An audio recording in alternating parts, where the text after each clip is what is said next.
A man who dares to waste 1 hour of time has not discovered the value of life.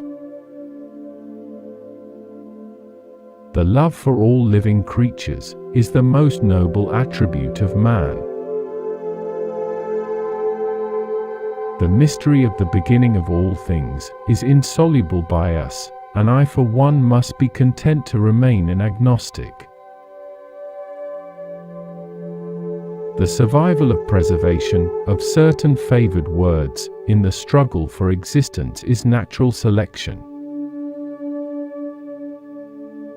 Man tends to increase at a greater rate than his means of subsistence. Besides love and sympathy, animals exhibit other qualities connected with the social instincts which in us would be called moral.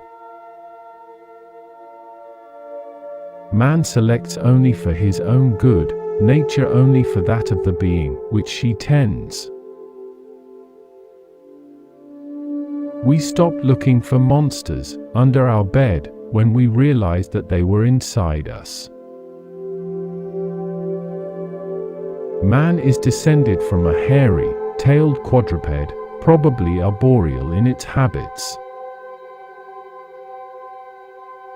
It is a cursed evil to any man to become as absorbed in any subject as I am in mine. A man's friendships are one of the best measures of his worth. If the misery of the poor be caused, not by the laws of nature, but by our institutions, great is our sin. I see no good reasons why the views given in this volume should shock the religious views of anyone.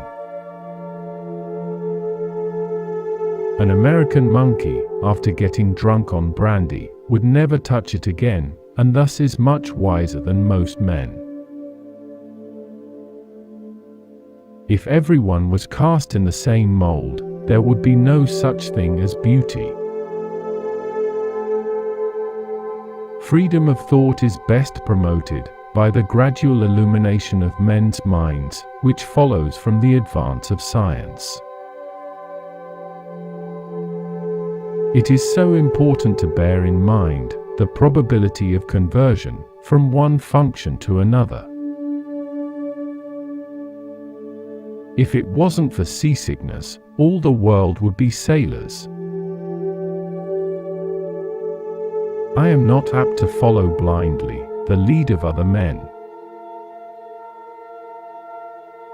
The very essence of instinct is that it's followed independently of reason. The imagination is one of the highest prerogatives of man. Such simple instincts as bees making a beehive could be sufficient to overthrow my whole theory. Great is the power of steady misrepresentation. We are always slow in admitting any great change of which we do not see the intermediate steps. Blushing is the most peculiar and most human of all expressions. One general law leading to the advancement of all organic beings, namely, multiply, vary, let the strongest live and the weakest die. There is no fundamental difference between man and animals in their ability to feel pleasure and pain, happiness and misery. It is always advisable to perceive clearly our ignorance. We are not here concerned with hopes or fears, only with truth as far as our reason permits us to discover it. A scientific man ought to have no wishes, no affections, a mere heart of stone. Ignorance more frequently begets confidence than does knowledge. It is difficult to believe in the dreadful but quiet war lurking just below the serene facade of nature. Our descent, then, is the origin of our evil passions. The devil under form of baboon is our grandfather.